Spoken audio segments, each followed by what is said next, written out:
Ladies and gentlemen, look at smiley face here. Okay, here's today's project. It's raining all day, and this is the world's biggest and strongest workbench. Now I'm going to show you and prove to you this is the world's biggest and strongest workbench right now. And first I'll show you today's project. We're building a step, a 30-inch high step, 2 steps, 1, 2, and a platform, so I can reach an 8-foot ceiling. Okay, but that's not what, and this is the power miter finished product with the new guard, in case you haven't seen the old guard. And you know that you're all number ones, baby. But now I'm going to show you the world's biggest workbench. Okay, now what we're standing on is the world's biggest workbench. We are 10 feet off the ground on top of a 20-foot cargo container with a 4-foot wide workbench, 4 foot wide and 22.5 feet long workbench. Okay, there's my 8¼ inch Milwaukee worm drive, and this is the hook for that. You can see it's a real quick connect, quick disconnect. This is underneath this workbench, has storage for nails and other size pieces. And to prove to you it's 22 feet long, well, this is an 8 foot, that's an 8 foot, that's 16, and this is 5, that's 21. But this workbench extends out 2 feet longer than the plywood. So this is the world's biggest and strongest workbench, built by Michael Fazio. Now you're probably wondering, if the container is 8 feet, what is holding down the 2x10s from tipping over? Well, the answer to that question is a simple solution of bolting it through the outside flange and temporarily wiring it down, but that end of the bench doesn't get any weight. Mein hop on. That end of the bench doesn't get any weight, so we have it temporarily. Plus I have vertical stanchions downstairs. So that's the cargo container, and believe me, I had 1,200 pounds of weight on this already, and it didn't flip over. If it did, you would probably have read about that, but it didn't happen. So this is the world's biggest and strongest workbench, built by Rabbi Jew Barker in the Philippines, baby. Now this lumber here, there's 100 pieces of lumber stacked over here. Now you see this cross ribbing here, because some boards are 12, some boards are 10, and then some boards are 8. And in order to keep pressure on them at night, I had to put some filler blocks in here like this. So these are shelves for the new house, and the new house is over here. This is a temporary housing. Okay, and this is the view from the 2nd floor.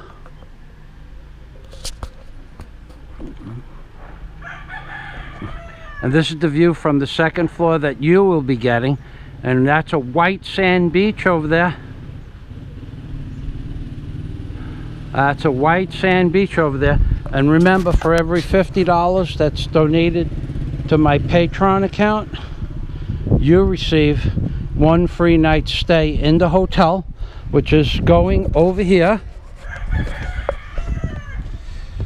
Breaking ground right now.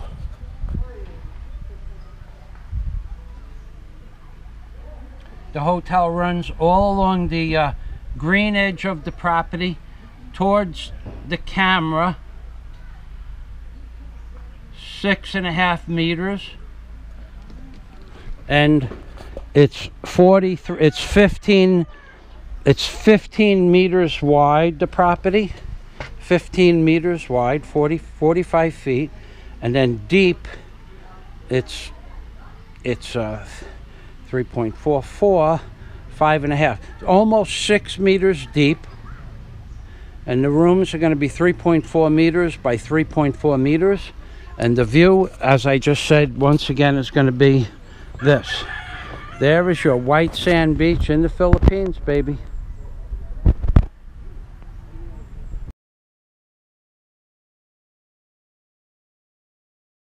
To everybody, this is this area. We're working up here, although it's not raining now. It was pouring before. This is a canvas that I painted white to reflect the sun, which makes it 30 degrees cooler under here as it is if there's no canvas.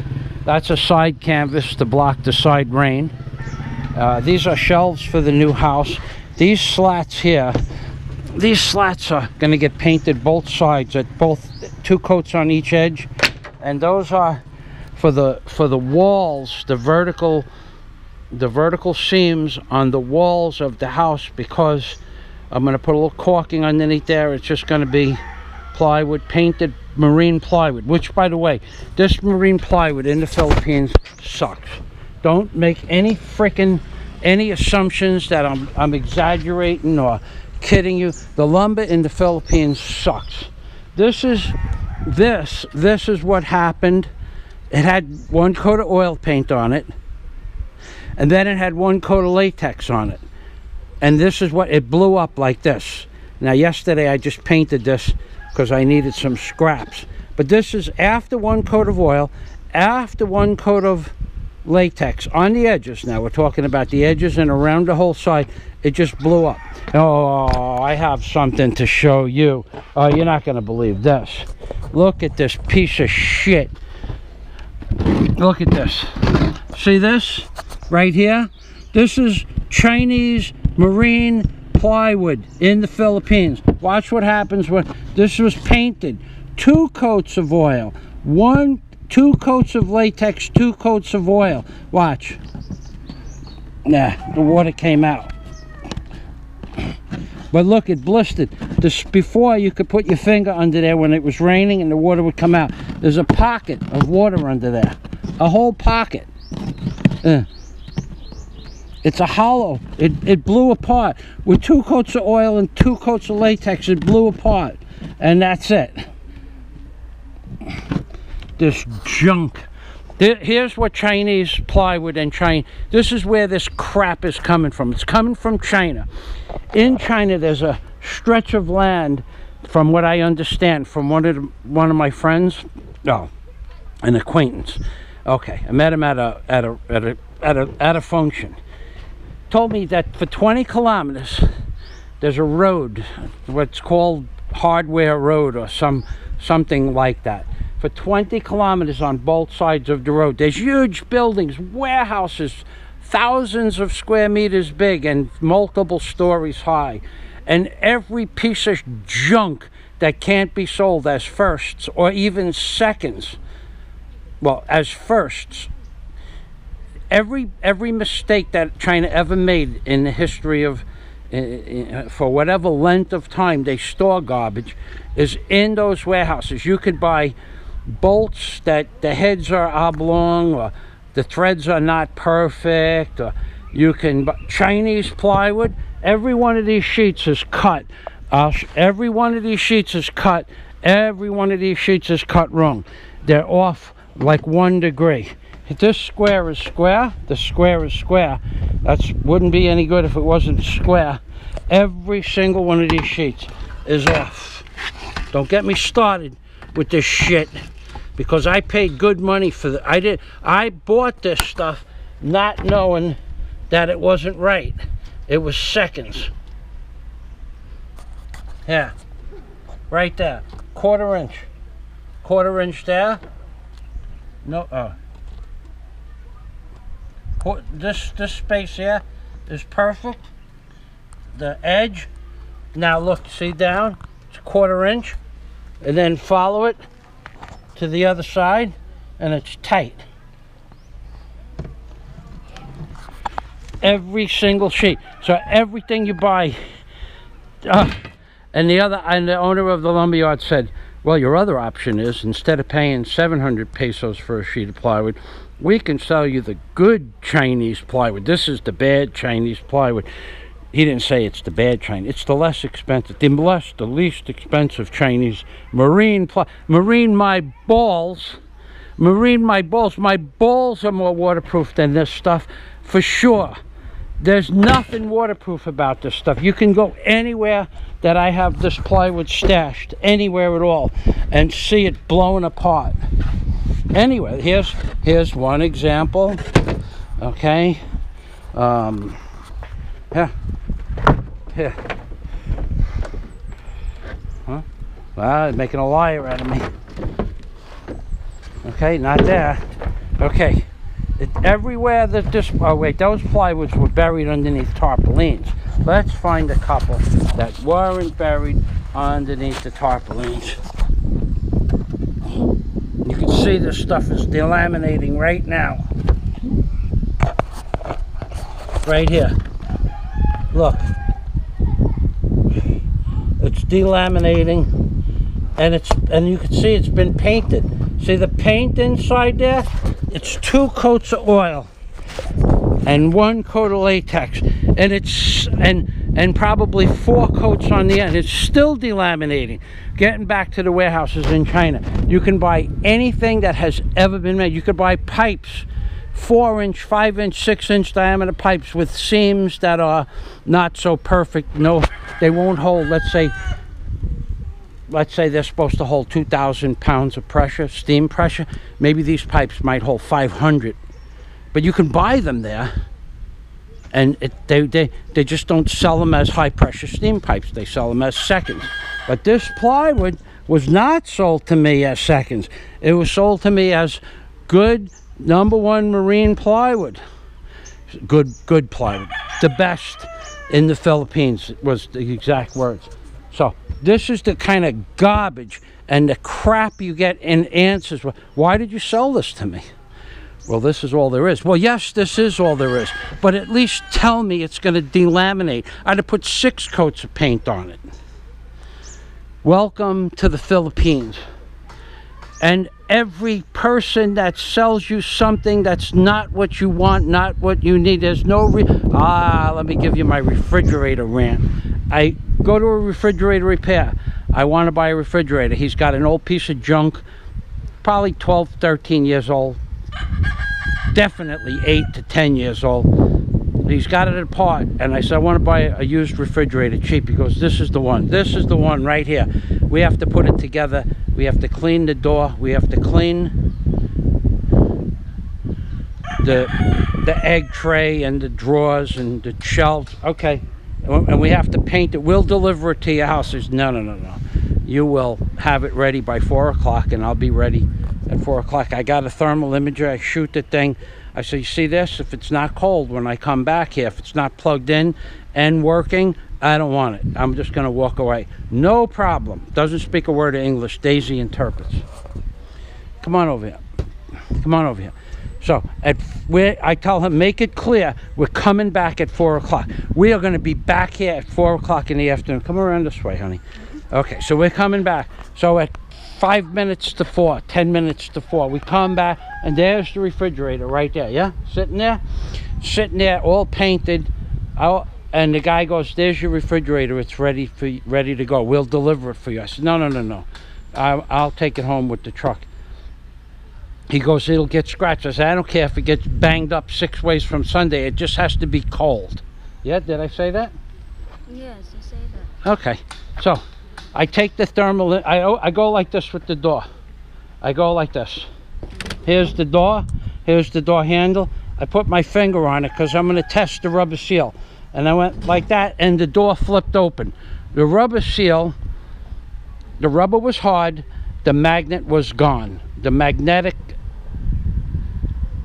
the amount of magnetism left inside the rubber seal was 0. So I said I closed the door. I said, I don't want this piece of junk.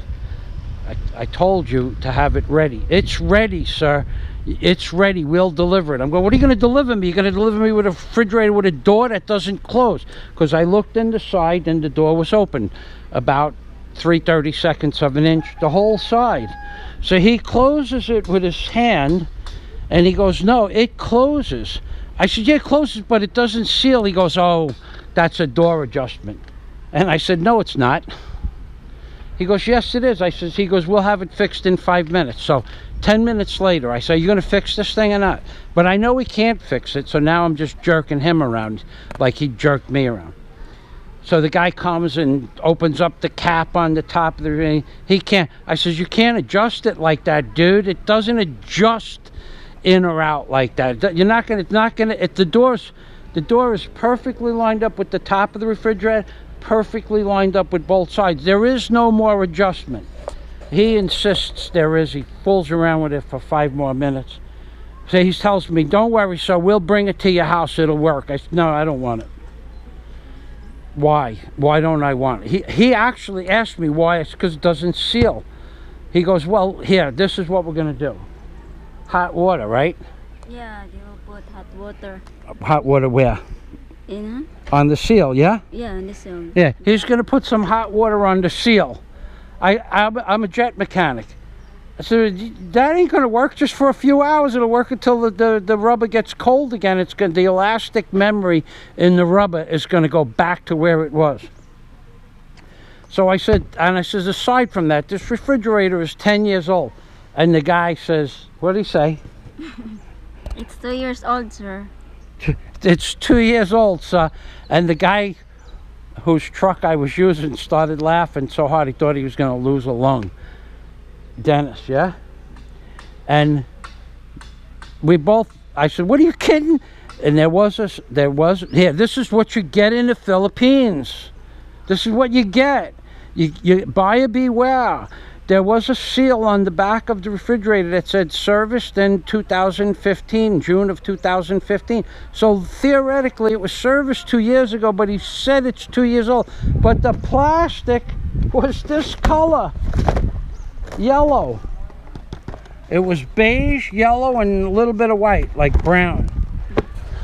Okay, so the lumber is good marine lumber. It's the only marine lumber. It's the best marine lumber there is, but it still sucks. The refrigerator was cold, but the seal doesn't work. But we'll deliver it. When we get it there, you have to pay for it because you didn't check it. We will have to pay for it. It'll be a big fight. They'll have the barangay captain there, and there wouldn't be no argument that you didn't say you had to have a good seal and he delivered it, so give him his money. Or the barangay captain could be reasonable and say, you can't sell the man a refrigerator that doesn't work. You don't know until you get there. Don't waste your time. You need to check everything 2 or 3 times. I didn't check the plywood, but when I go back to that lumber yard, he's gonna replace or make it compensate for something. He's gonna do, it's gonna happen. It's gonna happen. He's gonna compensate me. I already have a plan. He's gonna take 15% off his lowest price that I ever gave me. 15% off of everything. The pipes, the electric wiring, the harness, everything I want. He's gonna take 15% off, or I'm gonna go to the city and I'm going to order it from another company for full price. I'll pay full price for it, and then I'll go show him the receipt. And I will do that. And I told him that's what I'm going to do. So he has had 2 weeks to prepare for me to come back. But this is ridiculous. 50 sheets, and every one of them is off like 1.5 degrees, 2 degrees, 3/16 to 5/16 of an inch on every end. Why? Why don't you just tell me it's seconds and don't sell it to me for full price? No, the other option is buy the better one. But I didn't bring my square, but I wouldn't say the better one is square anyway. There's no guarantee that the other one is square. It's just What, better glue? Why didn't they put the better glue in the worst plywood? What? It's glue. It couldn't only cost another 10 cents, 10 pesos a sheet to put the good glue from the bad glue. There's not that much of a difference in glue, but they still did it. They still shoved it right in, deep, hard, and fast. That's what happens. You don't pay it. Buyer beware in the Philippines, baby. That's right.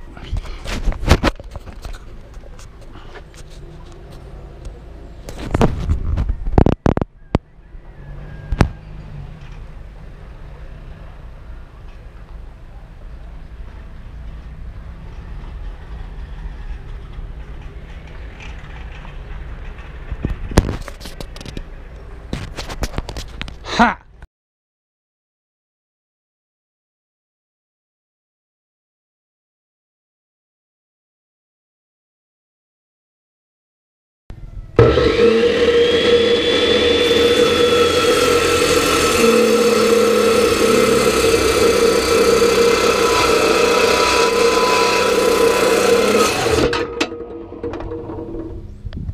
Boy, they.